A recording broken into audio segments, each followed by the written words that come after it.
Halo teman-teman, kali ini kita akan nonton bareng sebuah film bergenre horor fiksi ilmiah yang diangkat dari novel klasik karya Stephen King yang bercerita tentang sebuah kabut aneh, melepaskan makhluk-makhluk aneh dan haus darah di sebuah kota kecil. Orang-orang yang terjebak dan berkumpul di sebuah supermarket untuk bertahan hidup dan berjuang demi hidup mereka. Scene dibuka dengan David Drayton yang sedang melukis pada malam hari di saat yang bersamaan ada badai besar. David, istrinya Amanda dan Frey, dan anaknya Billy berlindung di ruang bawah tanah. Sebuah pohon menghantam kaca tepat di ruangan David melukis sebelumnya. Di pagi hari mereka melihat kondisi halaman dan rumah setelah badai. Beberapa pohon tumbang di halaman dan banyak daun kering bertebaran. Rumah kapal mereka juga hancur. Dari kejauhan mereka melihat kabut tebal. Mereka berpikir itu terjadi karena badai yang tadi malam terjadi. David ingin mengajak Billy ke kota. Dia berkata kepada istrinya untuk mengganti baju Billy, sementara itu dia pergi ke tetangga sebelah untuk menanyakan perihal pohon yang tumbang di rumah mereka. Brent Norton sedang ingin memotong pohon yang juga tumbang di area belakang rumah.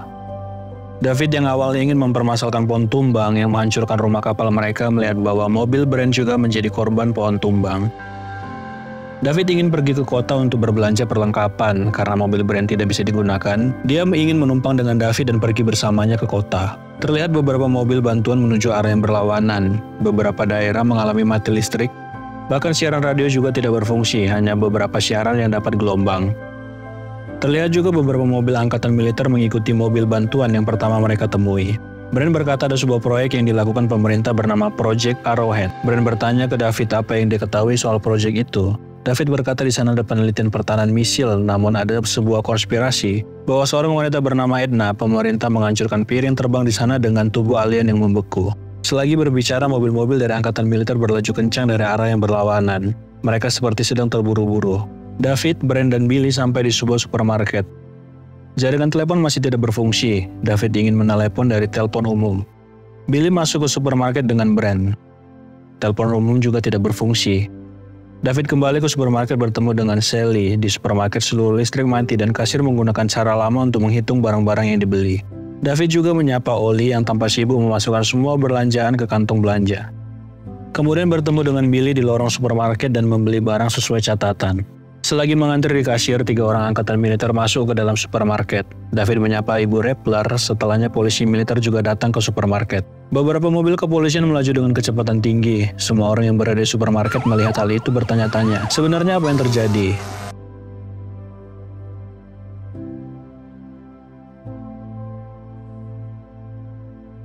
Terdengar suara sirine seorang pria berlari dengan darah yang mengalir dari hidungnya. Pria itu panik berkata ada sesuatu di kabut yang mengambil John Lee. Pria itu berkata untuk menutup pintu dengan sangat panik. John Lee! Man, catch your breath. Somebody in the mist took John Lee. Selagi seluruh orang panik karena pria tua itu, ada seseorang yang ingin kembali ke mobilnya. Kabut sudah meliputi seluruh lahan parkir dan sampai ke pintu supermarket, yang kemudian diikuti gempa. Seluruh lampu berjatuhan dan plafon pun ikut berjatuhan. Seorang ibu yang mempunyai anak di rumah ingin kembali ke rumahnya. Namun seluruh orang yang berada dengannya menyarankan untuk jangan keluar. Mereka semua menerka-nerka apakah itu kabut beracun. Namun wanita itu tetap keluar ke arah kabut. David dan orang-orang lainnya memutuskan untuk berada di supermarket sampai situasi mereda. Nyonya Irene memperkenalkan Amanda dan Frey ke David dan beberapa orang-orang baru di kota. David dan Oli ingin memeriksa seluruh area supermarket. David berada di gudang supermarket memeriksa area gudang. Tampaknya mesin genset mengalami malfungsi. Ketika ingin memperbaiki, David terpleset dan jatuh. Di supermarket, Ibu Carmody berkata ke beberapa orang kalau ini adalah kiamat. Dan ini adalah penghapusan dosa. Saat berada di gudang supermarket, David mendengar suara dobrakan yang keras dari luar. Dan berlari kembali ke dalam supermarket. Dia memberitahukan kepada beberapa orang kalau ada dobrakan dari luar. Namun mereka menganggap David takut sehingga membuat dia berhalusinasi. Mereka kembali ke dalam ruangan genset untuk memeriksa genset dan membuktikan apa yang dikatakan David. Mesin genset mengalami malfungsi yang parah dan harus menghidupkan kipas exhaust dari luar. Namun David berkata untuk tidak keluar karena dia percaya kalau itu bukan kabut biasa dan kalau pintu itu dibuka sesuatu akan masuk ke dalam supermarket. Jim dengan arogannya berkata kalau yang dikatakan David adalah omong kosong. Norm, karyawan supermarket, tetap kekeh untuk keluar memeriksa kipas exhaust sambil mengejek David kalau dia seorang pengecut. Saat pintu dibuka, kabut itu sangat tebal sehingga kita tidak bisa melihat apa yang ada di luar. Sesaat setelah itu ada tentakel yang keluar dari kabut dan menggapai kaki Norm dan menariknya. Get it off! Get it off! Get this freaking thing off me! Get it off! Help me! Help me! David mencoba menolong, tapi dari kabut muncul tentakel lainnya.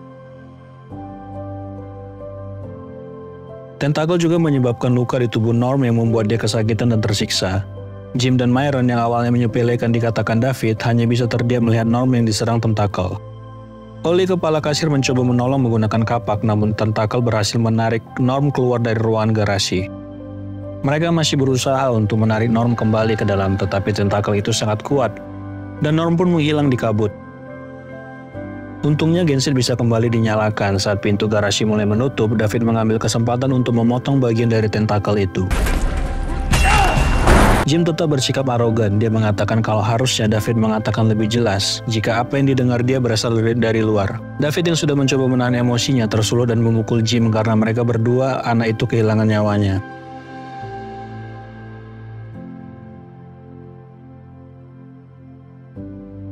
Melihat situasi ini, mereka yang sudah melihat dan mengalami hal yang mengerikan memutuskan untuk memberitahukan ke seluruh orang yang berada di supermarket untuk jangan meninggalkan supermarket.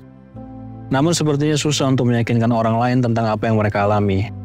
Orang pertama yang mereka bisa percaya dengan yang mereka alami adalah Brent Norton. David berusaha menjelaskan kepada Brent mengenai tentakel itu. Namun Brent tetap tidak mempercayai yang mereka katakan. David mencoba memaksa untuk membawanya ke dalam ruang penyimpanan untuk melihat kejadian itu. Brent berkata David gila dan akan menuntutnya karena menyerang dirinya, dan kali ini dia akan memenjarakannya. Oli menyangkal hal itu karena dia juga mengalami apa yang terjadi di ruangan genset. Pria yang sebelumnya berlari dari kabut untuk masuk ke supermarket juga membenarkan apa yang dikatakan David. Saat semua orang berkumpul, David menjelaskan jika mereka mengalami hal mengerikan. Mereka tidak bisa menyelamatkan Norm, manajer toko yang masih menyangkal melihat sendiri ke ruangan genset.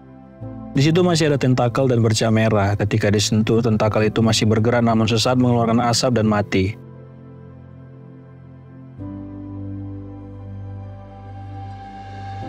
Setelahnya, manajer toko memberitahukan ke seluruh orang yang ada di supermarket. Sekarang mereka semua yang berada di supermarket mempersiapkan diri dengan ancaman yang berasal dari kabut. Mereka mengunci seluruh pintu dan mengganjal jendela dari dalam. Ibu Kambodi yang tadinya mengatakan ini kiamat berdoa supaya dia menjadi penolong bagi orang-orang yang berada di supermarket. Sepertinya ada yang aneh dengan ibu ini. Brent Norton masih saja dengan egoisnya menyangkal kejadian yang terjadi, berkata, jika bercak merah yang ada di lantai ruangan genset berasal dari daging sapi, dia tidak mau ikut untuk membuat perlindungan di dalam supermarket. Ibu Kambodi masih saja dengan keyakinannya jika semua ini sudah dituliskan di dalam Alkitab. Dan sebentar lagi mereka semua akan bertemu dengan Sang Pencipta yang membuat seluruh anak-anak menjadi takut. Juga ruangan itu menjadi lebih tegang. Amanda yang sudah kesal mendengar ocehannya menampar Ibu Kambodi, tetapi tetap saja dia mengatakan hal-hal aneh dan beberapa orang menganggap dia sudah kehilangan akalnya. David dan beberapa orang berdiskusi bagaimana mereka bertahan. Apakah di supermarket ada senjata, seseorang pria tua mempunyai shotgun di truknya. Namun hal itu sangat berisiko jika dia keluar menuju kabut. Amanda punya pistol pemberian suaminya. Mereka sekarang punya persenjataan dan Oli tampaknya orang yang bisa menggunakan pistol. Brent dan beberapa orang yang tidak percaya memutuskan untuk keluar. Dia berkata kalau kabut ini berasal dari alam dan bukan kabut supranatural, ataupun kabut yang mengacu kepada isi Alkitab. David meminta jika dia memaksa untuk tetap keluar, setidaknya ikatkan tali di pinggangnya. Seorang pria yang memakai bandana ikut keluar dengan tujuan mengambil shotgun yang berada di truk. Brent dan beberapa orang sekarang berada di luar supermarket. Sambil tali terikat di pinggang mereka, tetapi yang terjadi sekarang adalah tali ditarik dengan sangat kencang. Dan yang mengerikan adalah mereka menarik orang yang sudah tidak utuh. Saat malam tiba, belalang-belalang hinggap di kaca. Mereka tertarik dengan cahaya yang berasal dari dalam supermarket. Ibu Kambodi yang melihat serangga-serangga itu berkata ini sama dengan apa yang dikatakan Alkitab. Belalang-belalang datang ke bumi dan melalui mereka diberikan kekuatan sama seperti kalajengking. Tetapi hewan yang lebih besar menyerang belalang-belalang itu dan menyebabkan kaca supermarket pecah. Sally dihinggapi belalang dan menyengatnya di leher. Oli mencoba melumpuhkan makhluk besar yang mengejar belalang, namun itu beresiko karena jika meleset, kaca supermarket malah pecah. Makhluk bersayap mulai masuk ke dalam supermarket dan mulai menyerang orang-orang di dalamnya.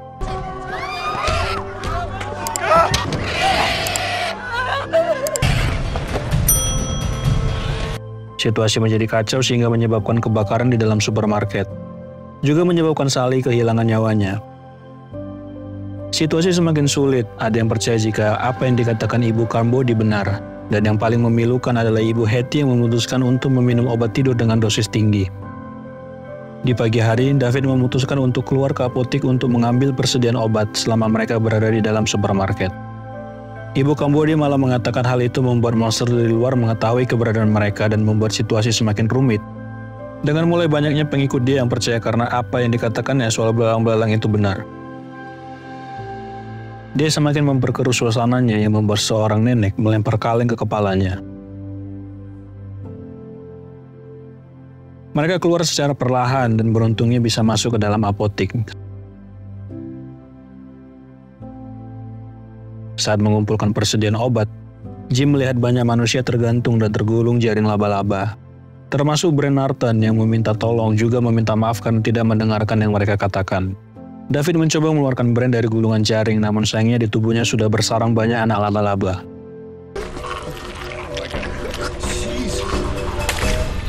Muncul banyak laba-laba di ruangan itu dan menembakkan banyak jaring yang panas juga beracun. Bobby terkena jaring yang membuat kakinya melepuh. Situasi sangat mengerikan di sana. Mereka dikepung dan berusaha untuk keluar dari apotik.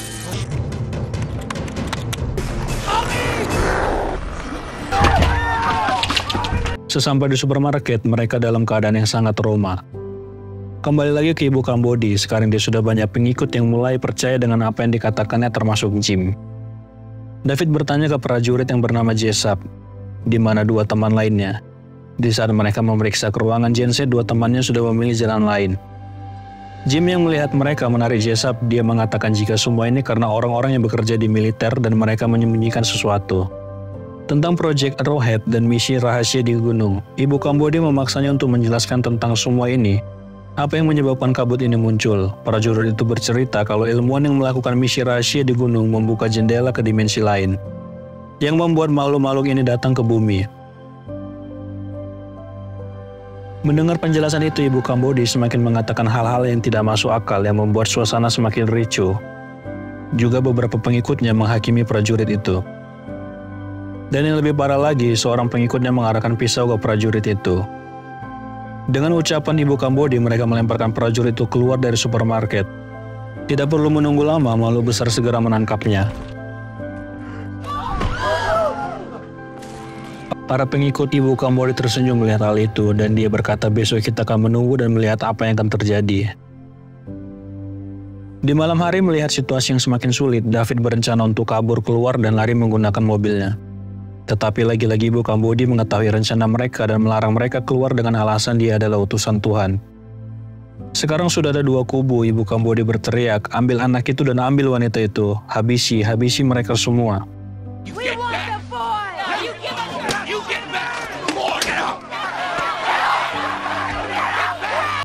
Oli yang dari awal sudah memegang senjata menembakkan timah panas ke Ibu Carmody yang membuat dia kehilangan nyawanya.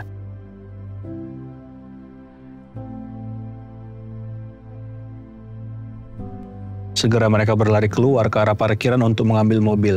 Namun sayang Oli malah diserang oleh makhluk besar di balik kabut.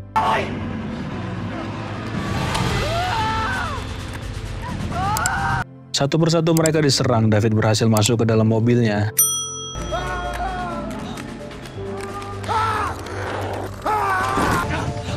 Dia berusaha untuk mengambil senjata yang tadinya dipegang Oli. Mereka pergi dan seluruh orang yang ada di supermarket melihat mereka. Sesampai di rumah David, sayangnya istrinya juga tidak terselamatkan.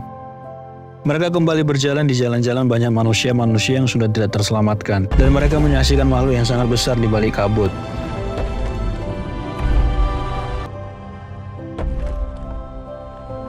Pada akhirnya bensin mobil pun habis, tidak ada pilihan lain. Sisa peluru yang ada tinggal 4, sepertinya di sini kita dihadapkan dengan pilihan yang sulit. Mereka berencana untuk mewafatkan diri mereka sendiri.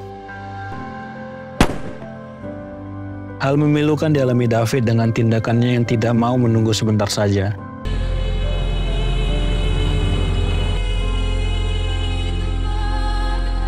Sekarang semua yang dia punya telah pergi. Mereka wafat dengan sia-sia. Sekarang pertanyaannya, apakah yang dikatakan Ibu Kambodi selama ini benar? Apa benar tinggal menunggu saja mereka bisa selamat?